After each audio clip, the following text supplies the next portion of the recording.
আসসালামু আলাইকুম রহমতুল্লাহি ওয়া বারাকাতুহু। জর্দার এগ্রো ফার্ম হ্যাচারি ও ইনকিউবেটরের নতুন একটি প্রতিবেদনে আপনাদের সবাইকে স্বাগত। প্রিয় দর্শক, আপনারা অবগত ছিলেন যে আমরা আমাদের খামারের জন্য অল্প কিছু দেশি মুরগির বাচ্চা নিয়ে আসছিলাম। আজকে তাদের বয়স 7 দিন হয়েছে। আজকে আমরা তাদের সিআরডিভি ভ্যাকসিন করাবো। এই ভ্যাকসিনটা করানোর নিয়ম হলো আপনার 5 দিন থেকে 7 দিনে প্রথম ভ্যাকসিন দেওয়া ও 21 দিনে বুস্টার ডোজ দেওয়া। এই ভ্যাকসিনটা এই ভ্যাকসিনটি গুলানোর নিয়ম হলো 3 মিলি পানি, ডিস্টিল ওয়াটার, অথবা যদি ডিস্টিল ওয়াটার না পান তাহলে সাধারণ যে পানি আছে ওইটা ফুটায়ে নরমাল করে ভ্যাকসিনটা গুলাতে হবে। প্রিয় দর্শক, ভ্যাকসিনটা যদি ঠান্ডায় না রাখেন তাহলে ভ্যাকসিনের কার্যকারিতা নষ্ট হয়ে যায়।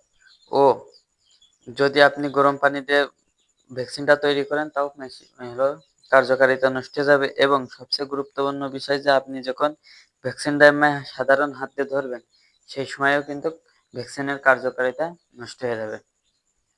তাই ভ্যাকসিন দেওয়ার সময় অবশ্যই সবকিছু ঠান্ডার কাপড় দিয়ে ধরার চেষ্টা করবেন।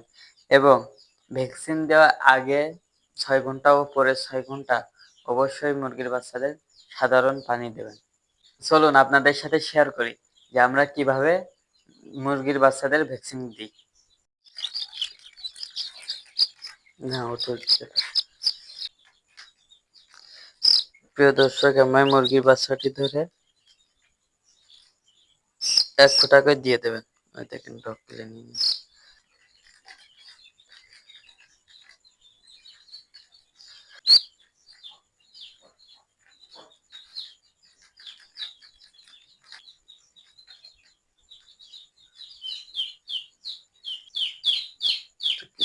প্রিয় দর্শক, এভাবে আপনারা প্রতিটি বাচ্চার 1 চোখে 1 ফোঁটা করে ভ্যাকসিন দিয়ে দেবেন।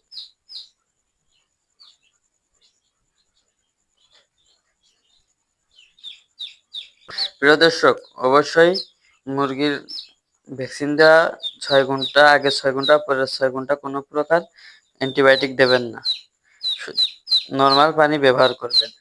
এবং ভ্যাকসিন দেওয়ার আগে অবশ্যই নিশ্চিত করবেন যে মুরগির বাচ্চাগুলো সব সুস্থ শুকনো আছে। কোনো প্রকার অসুস্থ মুরগিকে আপনারা ভ্যাকসিন প্রয়োগ করবেন না। এবং ভ্যাকসিন দেওয়ার শেষে যে সব জিনিসপাতি বেঁচে থাকবে, সিরিঞ্জ অথবা ডোরাপ, তারপরে ভ্যাকসিন যেটা থেকে, এগুলো আপনারা পুরাই ফেলবেন না। এতে এগুলো থেকে আপনার রানীক্ষেত ছড়ানোর একটা থাকে।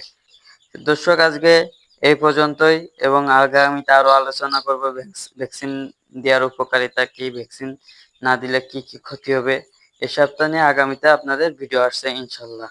তাই যারা নিয়মিত আপডেট চান অবশ্যই আমাদের পেজ ও ইউটিউব চ্যানেল ফলো এবং সাবস্ক্রাইব দিয়ে আমাদের পাশে থাকেন। ধন্যবাদ সবাইকে।